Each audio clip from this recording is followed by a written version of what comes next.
my tongue. Here we go.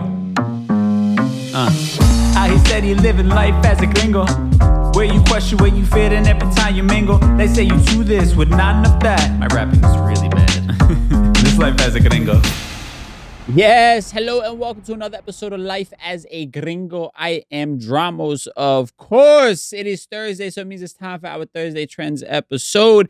And on the show today, we have family. He is a former congressional candidate, an attorney, and anti-money laundering specialist, and I think our resident political pundit and also resident attorney here on the show, Hector Oseguera. How you feeling, my bro? Feeling great, man. Always happy to see you and glad to be on the show. Of course, man. And I've been trying to get you on. I know we've had some crazy scheduling going back and forth because, bro, there's just so much shit happening right now. I always appreciate your perspective. So we're going to try and tackle as much of it as we can today. Man, because we'll talk about a lot of the negative and nonsense that has happened this last week. I mean, I'm sure you've been following the story of the American tourist that got kidnapped in Mexico, and sadly, two of them are no longer with us. You also have on the political side of things, this sort of, I mean, I don't know if it's a bombshell because we all knew it, but this lawsuit with Fox News where a lot of internal conversations are coming to light and sort of validating much of what we already knew. So we'll get into that. You got Ron Desantis over here, man, just getting ready for what it seems like to make his presidential bid, and he's trying to out MAGA Donald Trump, it feels like, in preparation for that. So we'll talk about that. And then student loan forgiveness, something that you've been calling Biden to do for a long time. It now is sort of just like up in the air right now. There's the Supreme Court kind of waiting to rule on it. There's now a separate lawsuit that's happening as well with one of the companies as far as student loan payments, the pause that has been ongoing. So it's kind of a mess. So I would love for you to kind of break that down for us with your attorney expertise. And then on a positive side of things, we're going to celebrate somebody from our community who has been making a stand for the LGBTQ plus community, which is particularly important with all of just the crazy bills that are being proposed throughout the country right now that really are trying to set us decades back, it feels like. So, man, without further ado, let's get into it because there's so much shit to get into today. And we'll start with the nonsense, the BS, in a segment we call For the People in the Back. Say it louder for the people in the back.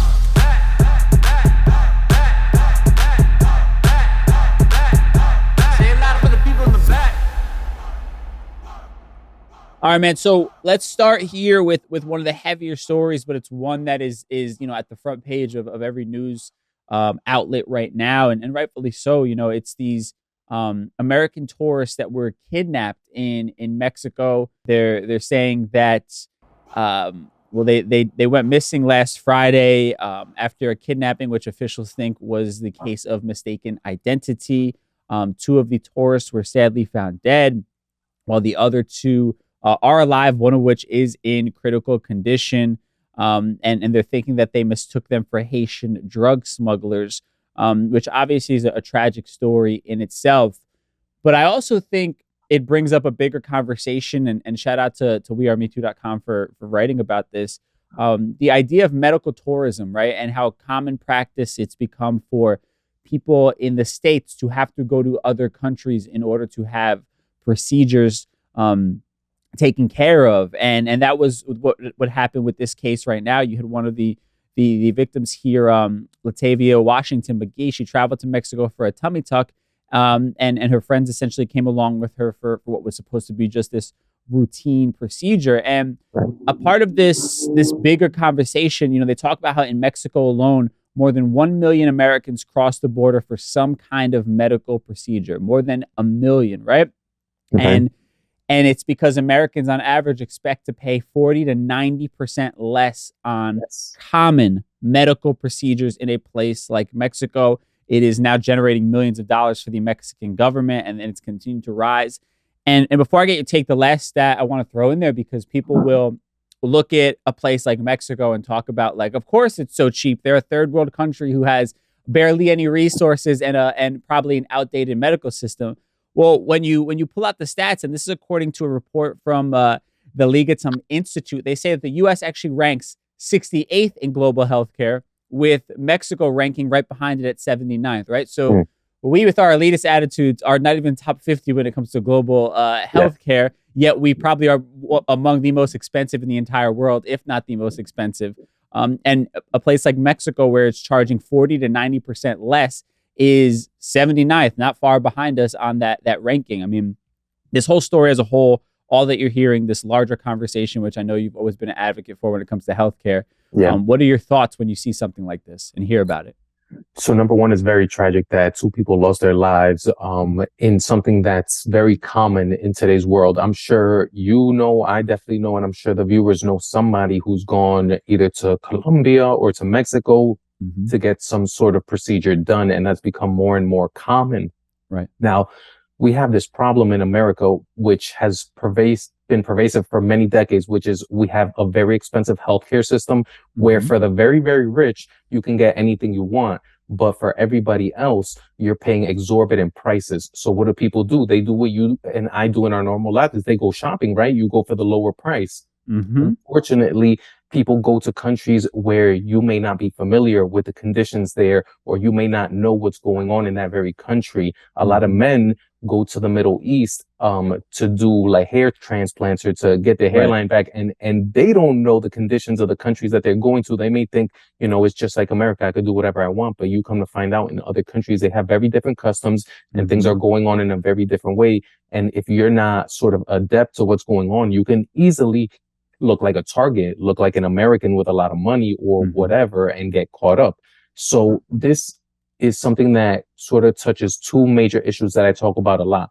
Obviously, you have healthcare, because we have this very expensive system that, as you said with your statistic, is not really doing much for the people. That's why I've always been an advocate for a Medicare for all system, which creates a sort of floor where people could get basic, you know, there's so many drugs that people cross the border to get regular prescriptions filled in places like Mexico or Canada because it's so much cheaper. For what reason? Just because of our industry. So that's one issue. But you also have the issue of foreign policy. And a lot of times we destabilize these governments. America is very involved in the Mexican government and the Colombian government when it comes to overseas drug cartel operations.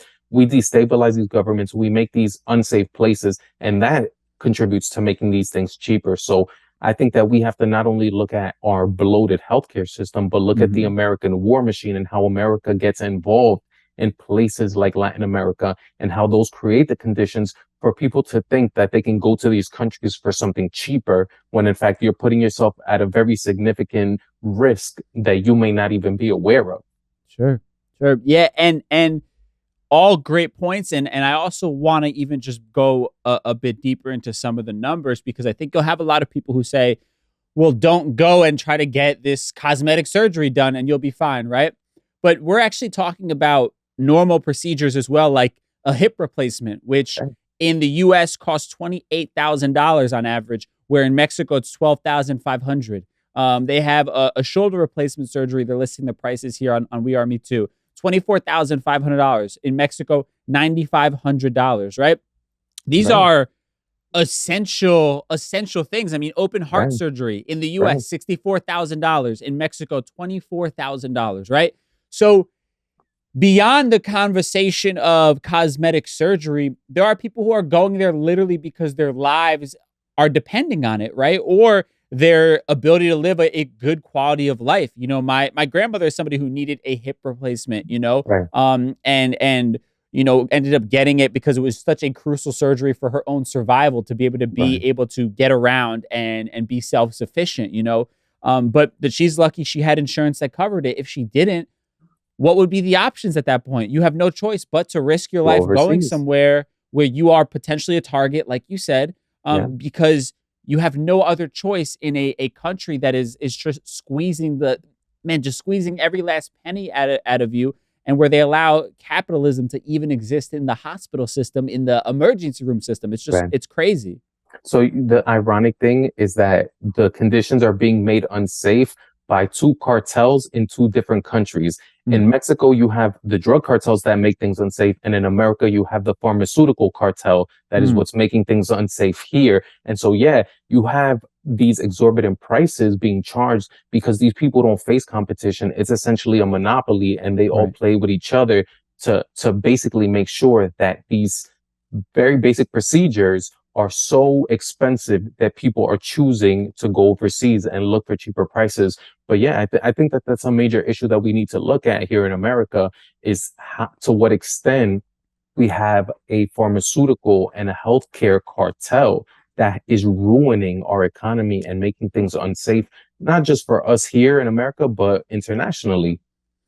Yeah, no, I think that's a great way to put it. The healthcare cartel that exists in this country. And then, I mean, I've talked about this before. I'll leave it at, well, like, even you're not even able to see a doctor easily anymore. It's a nurse practitioner, right? And there's no shade at nurse practitioners, but you're being asked to do the job of somebody who had to go to a lot more schooling and pay a lot more money, and you're getting paid half of what those people, you know, are getting paid, and having tons of pressure on you that you are not properly trained for, because they're just figuring out a way to make it as profitable as possible for the people who are the investors in these staffing companies, essentially. All right, so moving on from our just fucked healthcare system right now, there's no other way to put it. Let's talk a bit about our political system and our media in general, right? Where you have a gigantic media outlet like Fox News, which is, if I'm not mistaken, ranked as the #1 media outlet as far as ratings go. You have somebody like Tucker Carlson beating out like the late night show with Jimmy Fallon or Stephen Colbert or anything like that. Now, Fox News is being sued by Dominion Voting Systems as a part of a defamation suit where Fox News was essentially smearing the Dominion machines and saying that they were essentially corrupted in the 2020 election, right? And that there was fraud because of the Dominion machines. And as a result, people have had to turn over their personal conversations of text messages, and people have had to go under oath and answer honestly about shit that they lie about on the air. One of the, not even, again, not surprising, but it's crazy to see it in writing. Tucker Carlson, who's obviously one of the more popular people on that network, even voiced his own disdain for Donald Trump behind the scenes while propping him up in front of the camera, saying things that, like via text, like, quote, "I hate him passionately." This is a quote that he sent to one of his colleagues. Another one is, "What he's good at is destroying things. He's the undisputed world champion of that. He could easily destroy us if we play it wrong." And one of the other things he said was, "We are very, very close to being able to ignore Donald Trump most nights." And this was him just 2 days before January 6th, the Capitol riot. And the last thing he said was, "I truly can't wait," in regards to being able to ignore Donald Trump. On the air, though, Donald Trump is this country's only last saving grace before we end up, in the dumps somewhere, the woke mob, before they destroy this country. Donald Trump is our last hero. He won the election, and it's not even close. There was all types of fraud. I didn't read it here, but there's even a text where he acknowledges that there was not enough fraud that would have actually swayed the election in Joe Biden's favor. We knew all this shit was fake. Now it's coming to light. Do you think this actually changes anything at all in the current political landscape? You know, like, are we too far gone, or do you think people may have a reckoning after seeing this? You know, I wish I could say that there would be a reckoning for this, but, you know, sort of touching on the stories that we're going to talk about later on, is that there's a lot of polarization in this country, and the very people that you would want to be hearing about this story have closed themselves off to it, or say it's not a big deal, or the media is portraying it in a different way, or it's not true, or it's just not true, right? No. You know, you have laid bare the contempt that people like Tucker Carlson and Rupert Murdoch have for their viewers, right? They're like, our viewers don't want the truth. They want us to spoon feed them good feelings. And that's what we're going to do. Even if it's a lie, even if we know that it's a lie, we know that our audience will not react well to the truth. Those sorts of people are, by definition, not going to, you know, even absorb the story that we're talking about and think to themselves, Tucker Carlson is lying to me because it's what I want to hear. Maybe that's what they want. We're in a very strange and unfortunate place as a country where we are dividing up into these silos, and it's hard to find places that sort of intercept those silos and really affect everyone, or where people are all looking at the same thing and agreeing on what they're looking at. I wish I could say that the Fox News audience or the people that they were talking about in those text messages would care or listen to this sort of stuff, but they really don't, they won't, and they're going to keep voting for Trump, and they're going to keep watching Fox News. And that's sort of the world that we've unfortunately come to live in. I think we have to learn to find ways to deal with the situation, or what are we going to do to break the situation, instead of like hoping that half of the country will wake up one day and say, I was wrong this whole time, because I'm frankly just not waiting for that to happen. And I don't think it is going to happen.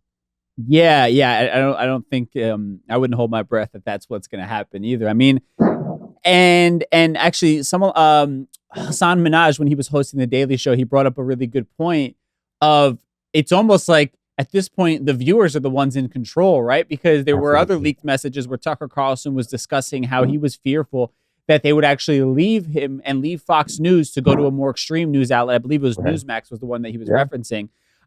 So it's almost like they've created this monster and they're no longer in control of the monster, right? Like the monster is steering the ship and they're just trying to hold on for dear life so they don't get eaten alive by this monster they created. It's like Frankenstein essentially at this point, right? And definitely it's a really fucking weird and surreal place to be living in at this point, where, this media outlet essentially has just given away all their power, and they themselves don't know what the fuck to do at this point. Like they can't even backtrack on it. And I'd even be curious from a legal standpoint, because this is a multi-billion-dollar lawsuit.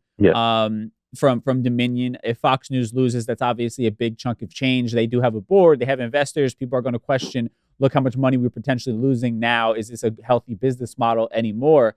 But beyond that, even beyond this lawsuit, do you think with some of this stuff coming out, legally, could Fox News then be held accountable in maybe like a civil lawsuit from some of the January 6 rioters and saying that Fox News was a part of programming their brain or told them lies, and that's why they did these things? I mean, are they open, do you think, legally to any other sort of lawsuits that could stockpile as a result of something like this if they were to lose to Dominion? Right. So this lawsuit is very interesting because in America, because you have the First Amendment, things like libel and slander, they become you have a high bar. It's hard to prove those things because we want people to have the freedom to speak their minds in a certain way. Where that changes is where you have done damage to somebody in the way that Dominion is saying, you slandered our name as a business and now we might lose business because of it.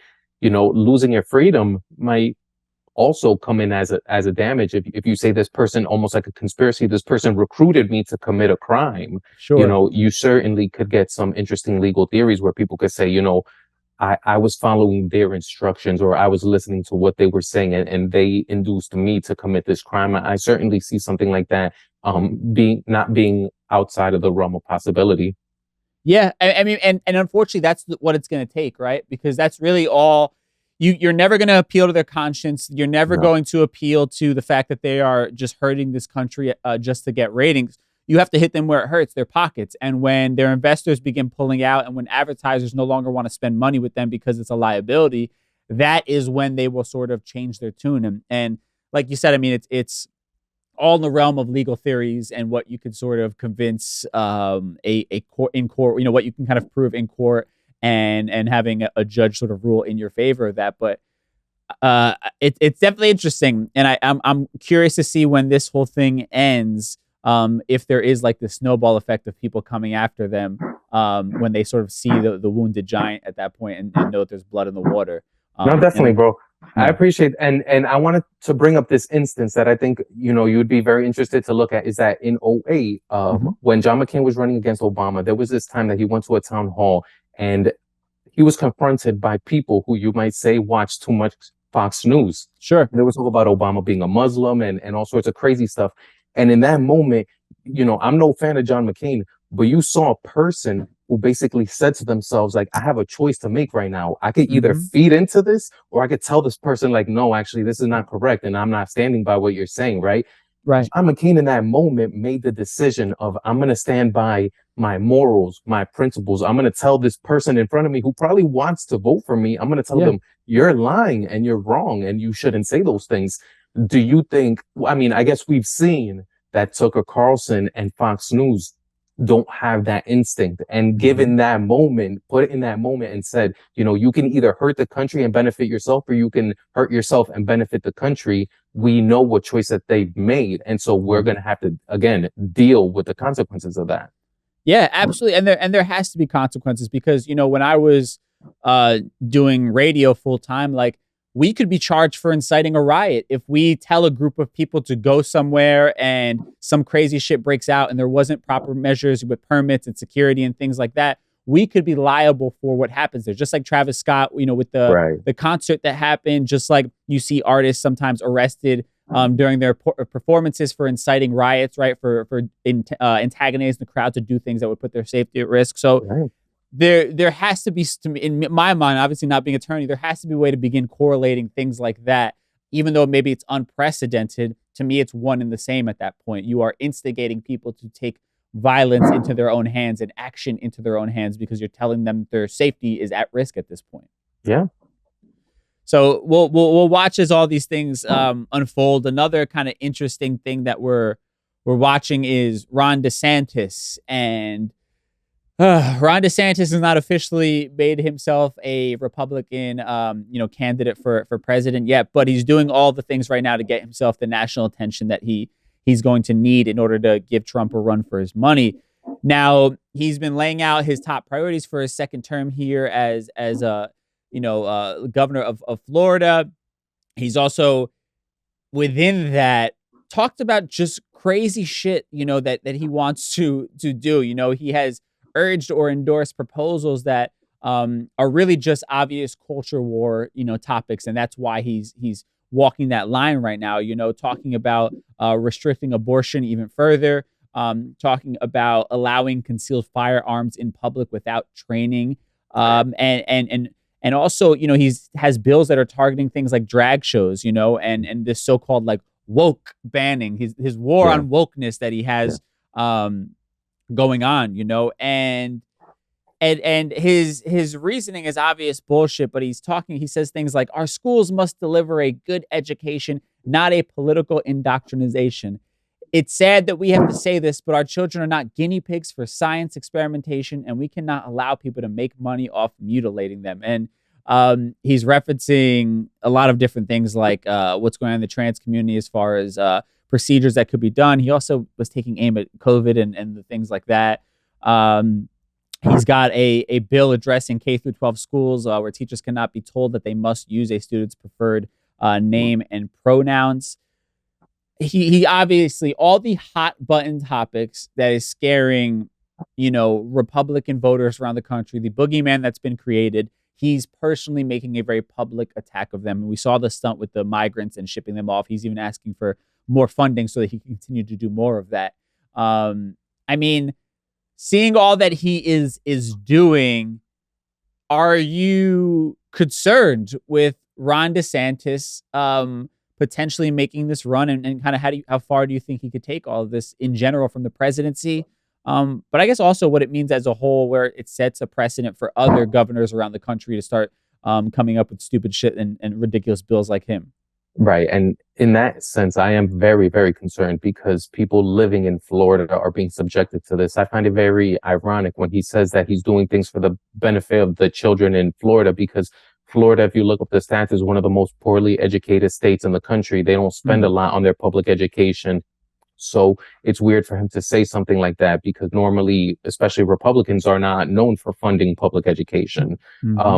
But it does concern me that there are people in those states that are being subjected to, either bigoted laws when it comes to the trans community, or just attempts to institutionalize white supremacy, which in a lot of ways is what he's done, with saying that certain topics can't be talked about in Florida schools, such as slavery and things of that sort.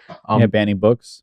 banning books essentially is a very known authoritarian tactic throughout history. You know, what sorts of people ban books? It's not the heroes in history. You know what I'm saying? So, Right. you know, these are very concerning things, and we're seeing our country slide into these two different countries, and that bothers me a lot, and it certainly worries me a lot, because that is not the vision that we have for this country. Like, yes, there were going to be variations from state to state. Every state was going to have its own laws, its own, you know, whatever. But generally, you would have a thing that could come together and call itself a union. And it seems like there are certain states that are trying to section themselves off and consider themselves not a part of this union. You know, like I said, we probably know somebody who's left New York and New Jersey and gone down to Florida. The fact of the matter is that there are people who are self-segregating, and there are people who are sliding themselves off into these very different sections of the country. And I worry what that does to us culturally as a country, and, you know, what it does to the people who are left behind, so to speak, or can't leave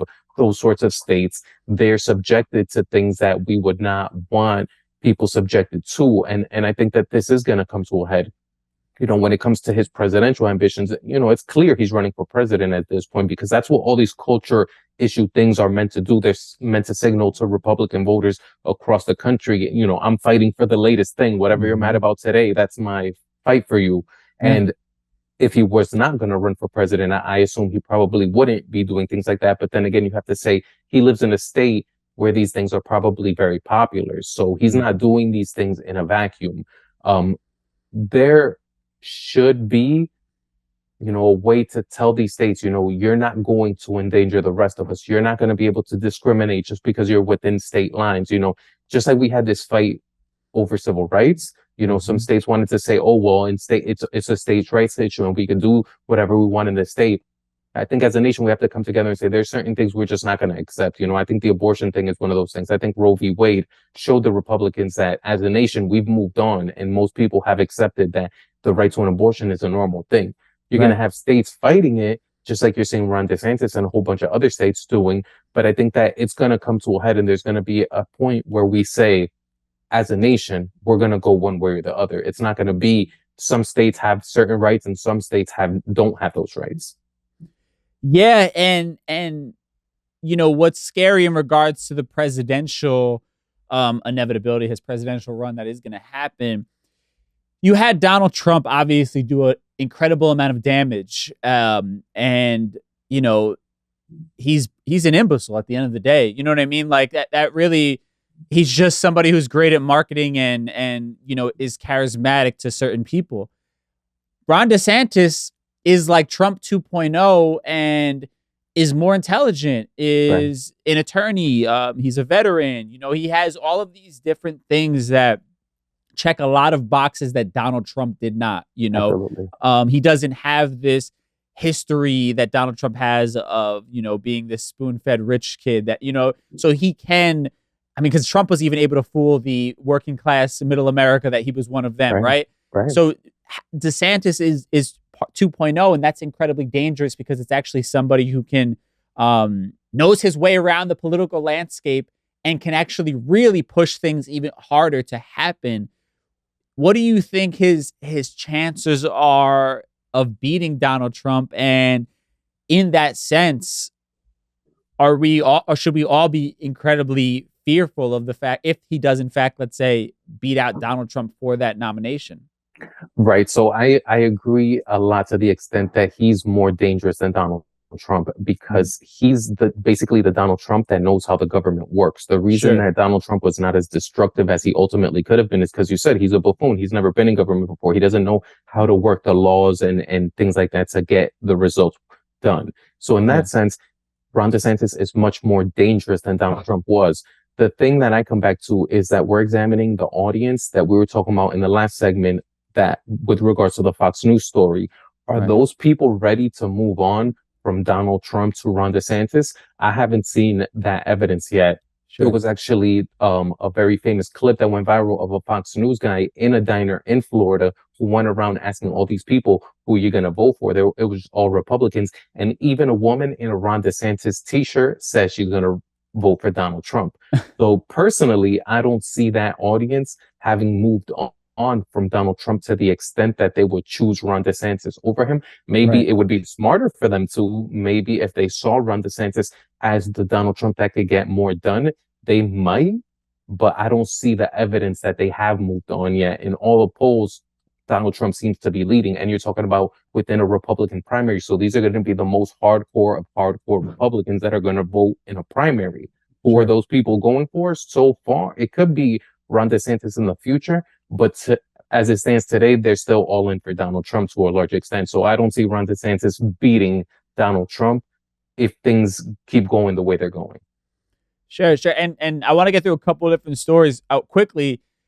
I do want to get your take because you and I have talked about this on the show before about Biden running again. He obviously publicly has claimed he's going to be running in 2024. Yes. But there recently has been some people like, hinting at like they've been hearing things behind closed doors that he actually might not be running for another term. And I mean, the guy is just fucking old, right? Like he's not getting younger. He looks like he's just dwindling away little by little, when you see him. And I'm not trying to get into like an ageist conversation, but there is just a real concern. I mean, you look at the picture of even Obama when he entered office from when he left office, he aged drastically. That office puts a heavy toll on a human being. And if you are someone who is beyond a healthy age to handle that kind of stress and that kind of commitment to a job that takes you all over the place, that is a real concern for voters. So, I mean, for you, what do you think about his possibility of running again? And if he doesn't, are the Democrats just going to be scrambling at this point? Okay, so I've had a lot of thoughts on this subject because it's been all over the news, right? Everybody's speculating about what's going to happen with Biden. I think that if they have to weaken at Bernie's his body across the finish line, they will do it, because at this point he's the one who seems most likely to beat Trump. He did it already. He got the job done. An incumbent president running for re-election is probably one of the best positions you want to be in, running in an election. Incumbency is very powerful. You need a lot of people to be the president. So as an incumbent president running for re-election, that's the best position you want to ever be in, because, you come in with such a built-in vote that you're probably going to win. So if they got to carry his corpse across the finish line, they're going to. If they can't do that and something were to actually happen to Biden, it's going to be Kamala Harris and probably Pete Buttigieg as her vice president. And they're going to because the Democratic Party, unfortunately, is not very dynamic and not very, I would say, responsive to the voters, unfortunately, right? So they're going to take the laziest analysis. They're going to say black woman, gay man, we're good, identity politics. That's going to carry us across the finish line. And that's probably, unfortunately, the most dangerous position you want to be in. I think that ticket is probably even weaker than Hillary Clinton's in 2016. So, just because people don't want to be told, like, this is who you have to vote for, and then so do it. If you put people in that position, they tend to say no a lot of the time. So hopefully Biden does make it across the finish line, at least to January 20th, 25, it has to be. But, I think that if the Democrats were smarter, they would have a bench built that they could say, oh, this person's going to be popular enough. There have been some Democrats who want to position themselves enough to look serious in that position.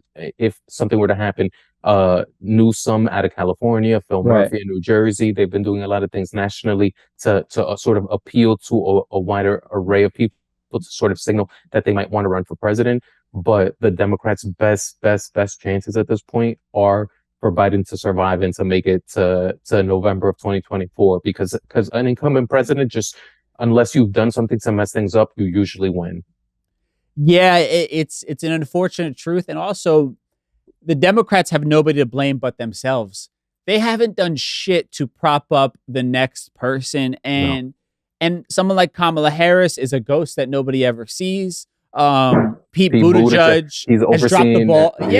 Come on. I like Pete Buttigieg, you know what I mean? But just drop the ball, be it the debacle with Southwest Airlines, and now with this whole train thing, taking a week to go out there, especially when that's going to be fucking front page news all over that you weren't there, right? Like, and even if it's like historically his job has not meant that much in this country, you know what I mean? It's like a lower level cabinet position.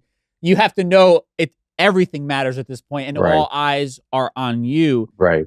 And yeah, the Democrats have just been slacking. I mean, I think there's a younger crop possibly of like someone like a Hakeem Jeffries that I think is very charismatic and has the kind of, you know, not because he's black, but because of his charisma and ability to give a speech like Obama, where he engages you and in the things he says, you can feel it and it's inspiring, right? Yeah. Which the Democratic Party doesn't have many of. Obviously, AOC is another one, which is also very polarizing, I think, for anybody who's not super progressive.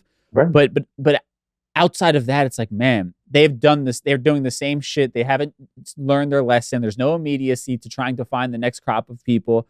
It's basically like, let's just hope and pray Biden doesn't say anything stupid on television every time he speaks.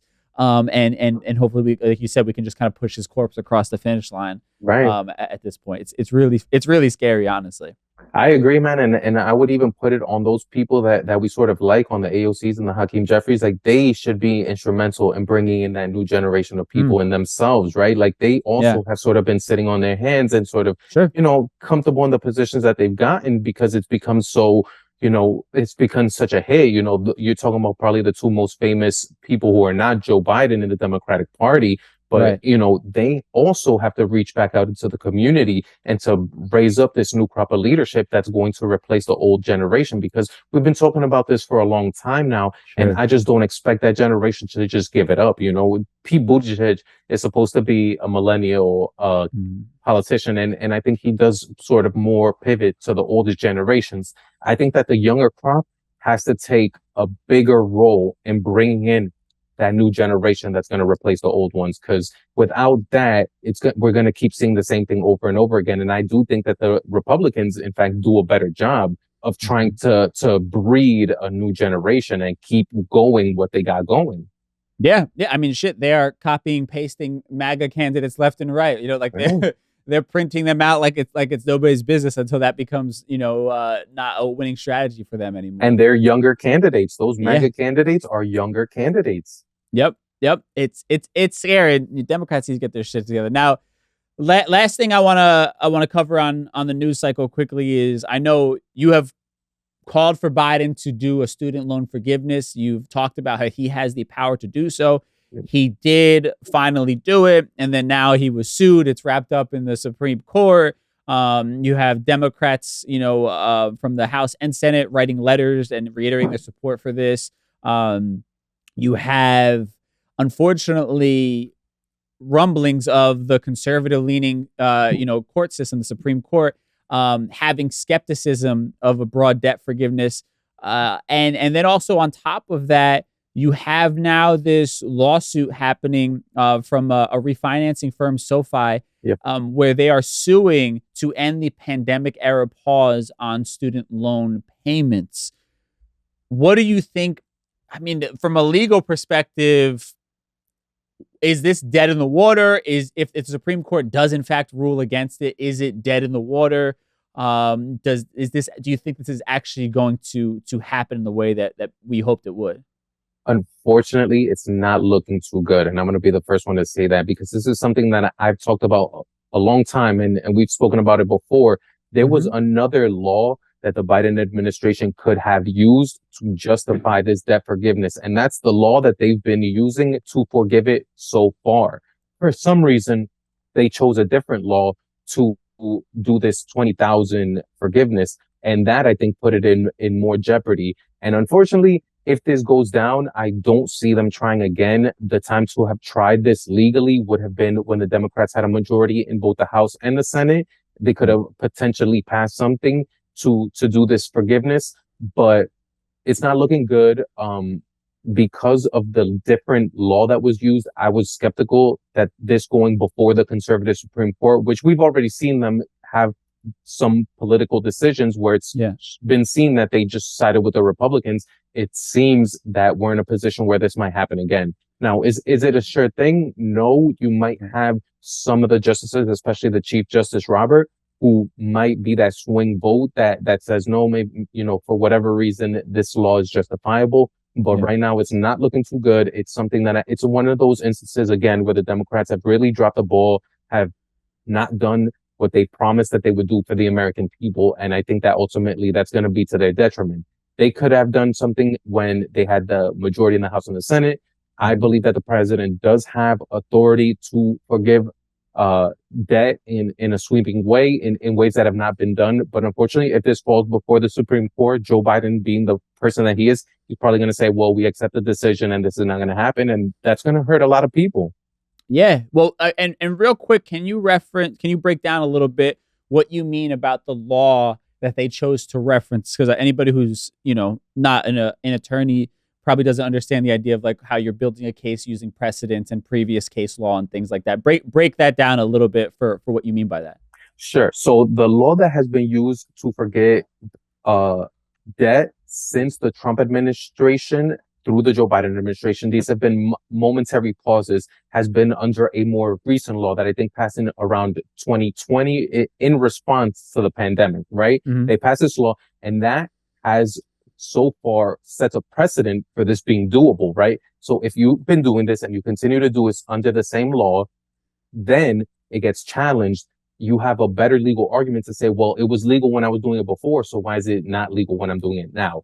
Now, what the Biden administration did with specifically this $20,000 forgiveness is they used a different law called the HEROES Act, which was passed, I think, around 2018, if not a little bit earlier than that. But the HEROES Act has language that technically has been used in the past to forgive debt for certain specific groups, but was not as wide ranging as this program that is going before the Supreme Court. So knowing that from the very beginning, I thought that should this be challenged in court, it would not do well because you're using a different legal justification than the legal justification that you already had on your plate.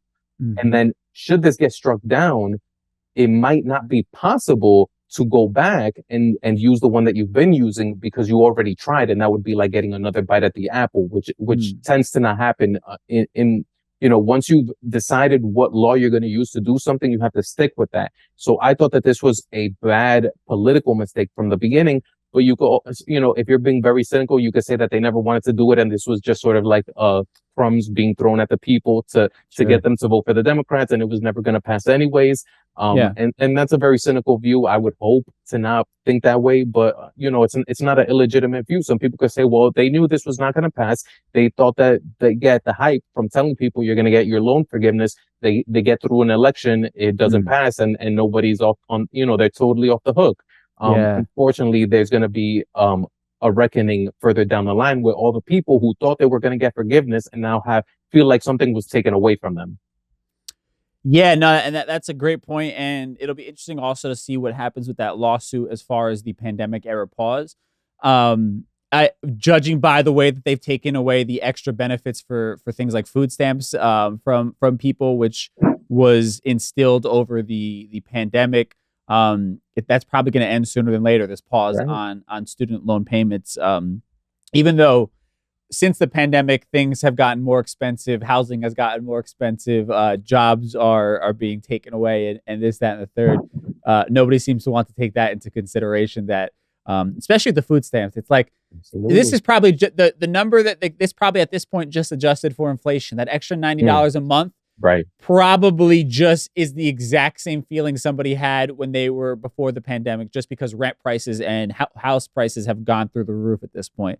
But nobody seems to understand the simple logic in that, and they don't give a fuck enough to understand it, I guess, unfortunately. No, dude. And one thing that people don't really talk about is that we have bubbles going on in this economy. It's very likely that a lot of people adjusted to a new normal of not having this bill on their budget. And should it suddenly come back, you might have mass defaults that would be even worse for the economy, just because people don't have the space in their budget to accommodate a brand new bill. And nobody's really talking about that stuff. But, should it happen, it's going to affect people in a very negative way. Yeah, it's definitely something to watch. Definitely scary amongst a lot of the things we talked about today. So we got into all the heavy stuff. I just quickly want to touch on a positive thing that's happening within our community. We'll do that in our Mi Gente segment. Mi Gente.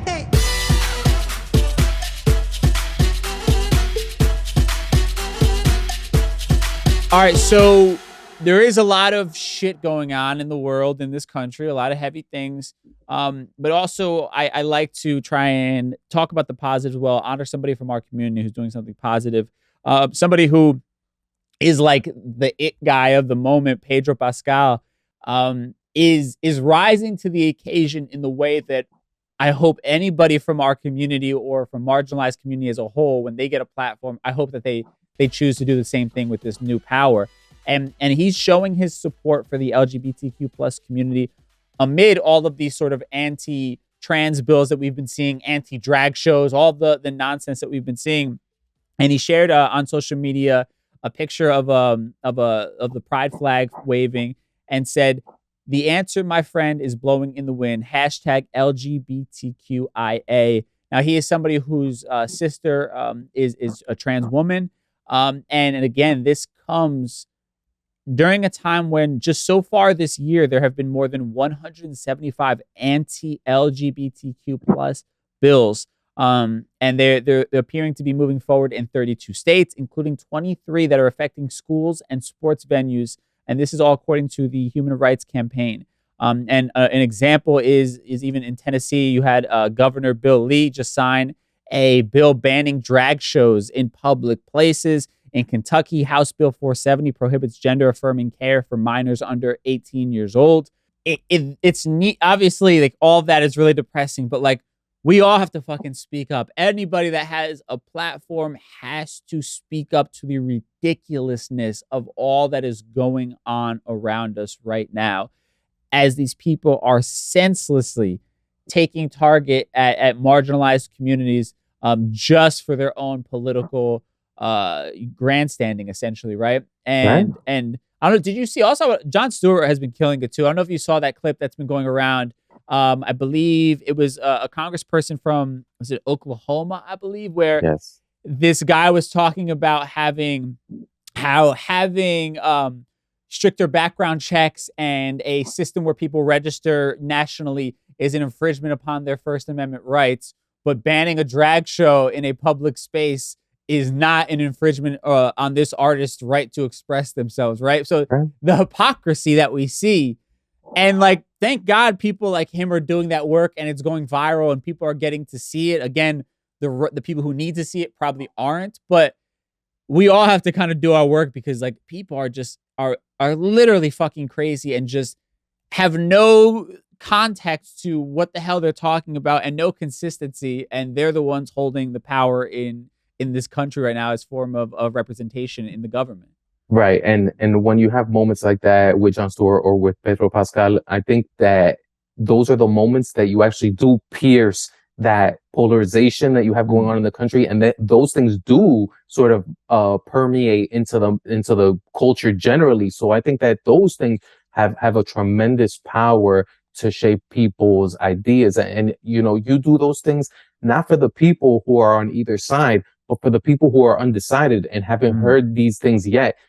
You know, if somebody who is undecided hears that Jon Stewart clip, they're going to say to themselves, one of these people makes sense to me and one of these people does not. Right. And if you're watching The Last of Us, or if you've seen any of the Mandalorian, any of the shows that Pedro Pascal is on, you know, and you hear him affirm people in the LGBTQ community, you might think to yourself, you know, maybe I want to as well, or maybe this is accepted as well. And so I think that those moments are very beautiful because it brings out the best in humanity. You know, obviously we've seen a lot of stories about, you know, the opposite, but there are people out there who are trying to make this a better place. And I think we should honor those moments. And, you know, I'm glad that you have this segment, right? Because for the most part, we don't have positive news. We don't see the beautiful things that happen. So, you know, having any person affirm the humanity in somebody else is a beautiful thing, and I think we should have more of that, not less of that. Absolutely. Well said, and I think that sums it all up. And last thing I'll say to you, because I know you are such an advocate for local government and how important it is to pay attention. So when I moved my operation to a small town, and I have my studio here now at my property that I purchased, I'm now realizing exactly what you said, because you have people who are literally abusing their power. I'm going through a battle right now with the town over like some zoning bullshit, right? For my studio.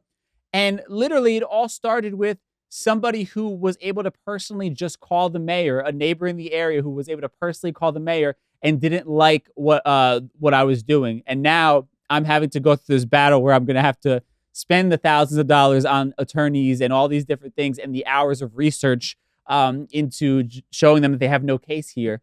But it's to me, it just shows, like, I need to pay the fuck attention when next time I vote, like, that I make sure I'm not voting for this guy, because he's literally just abusing his power and doing favors for people while hurting the local economy that he's supposed to be building. Like, I'm a business owner here, Right. and I pay taxes. I am bringing people in from other towns to come spend money here. They're spending money now at the gas station down the street. Maybe they're buying lunch in the downtown area now that they're coming here to my studio. I'm bringing in business for the town, and every town relies on their small businesses and their businesses in general, right? Just as much as the residences. So I was just thinking, I was like, Hector was fucking right. Like, this is so important. I need to be paying attention to this, because these people, more so than the president and all that we're talking about, have a direct impact on my quality of life and my ability to create the generational wealth that I'm hoping to pass down for generations. Right, bro. And we're gonna talk about your town. Wait till we get off camera, because I want to hear about your town. Because no, man, listen, I've said it many times. You know, your local politicians will have much more of an effect on your daily life. You're finding that out now, but as soon as people get into paying property taxes, you try to start a business, you see how these little zoning boards and planning boards can either make or break your entire life over what you said could at many times be something petty or something that literally has nothing to do with you and your business. No, and I can't stress it enough. Like, you need to be paying attention to that, because all the shit that's going on in your town, you should be asking, why are there potholes in the middle of my street when I'm paying X amount of dollars in taxes and all these different things? Why are there so many vacant and, storefronts or buildings that are not kept up with, when there are people in charge who are supposed to make sure that, my tax money that I'm paying towards this town is for creating a quality of life that I enjoy. You know what I mean? I'm not living here for the sake of just living here. I want to be able to enjoy my time here as well. So yeah, I appreciate all that you talk about with the local, government and things like that, and the importance. Where can people follow you, bro, and keep up with all that you're doing? Well, you can find me at Oseguera 201, Oseguera 201 on IG and most other platforms. I think on Twitter, I'm still 2020 from back in the days, because going back to the 2020 campaign. But anybody in Hudson County, you have elections coming up this June, so please look into that. Countywide elections, like you said, I think we have the most power when we get involved locally. So countywide elections are going to be very big, and I definitely would stress to anybody in Jersey to look out for your local elections. I love it, bro. Well, listen, I appreciate you. Always great getting to catch up. But of course, we'll talk soon, and we'll have you on soon, hopefully. No doubt, bro. Always a pleasure. Man, big shout out to my guest today, Hector Oseguera, my guy. Always love hearing his perspective, and it's good to have somebody who does this for a living at times, to break down some of these more complicated things, especially when we talk about like legal jargon and how these court cases are kind of playing out. It's nice to have an attorney on the team, it feels like, in the rotation here. Now, with that said, I want to get y'all's take on one of these topics for our Ask a Gringo segment. Ask a Gringo! I have a question. For this week's Ask a Gringo segment, I think I fucked up a little bit in the way that I asked it on social media, right? So I was trying to get everybody's take on the modern day healthcare system, and if they're happy with their coverage. And I asked, are you happy with your current healthcare? Why or why not? And seeing some of the responses, I realized that half of you guys thought I was just talking about in general, like, how are you doing health-wise? Are you exercising and things like that? And a couple of you knew what I was actually talking about when it comes to the healthcare system. So I got a couple of responses like at Dario_Valley saying, yes, I show up to the gym 3 times a week and I actually eat salads now. And I was so fucking confused about these answers for a second. And then I reread it and realized, oh, they thought I meant like, how's their health doing? So a couple of you answered that. I'm happy to hear people are making strides in their health. I genuinely am. So there's a win out of that. As I kind of fumbled a little bit, I think, on the way I proposed today's question. I need to step my healthcare game up a little bit. I think I've been eating decently. This last week, I've been fucking up a little bit. I was hanging out with my parents, and But yeah, and I'm excited for the warmer weather here on the East Coast, so I can just be riding my bike around town, cruising a little bit, get some exercise in that way. But yeah, I'm glad everybody's checking in about their health. At Def Not Ant actually got the question. He said, "Fortunately, yes, insurance through tech companies is very good," and I think that's a beautiful thing. I'm happy to hear that.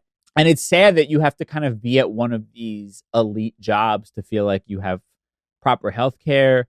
And I think just in general, so many people I know don't have health care. I've gone without health care for long periods of time throughout the course of my life. And, that's a scary thing.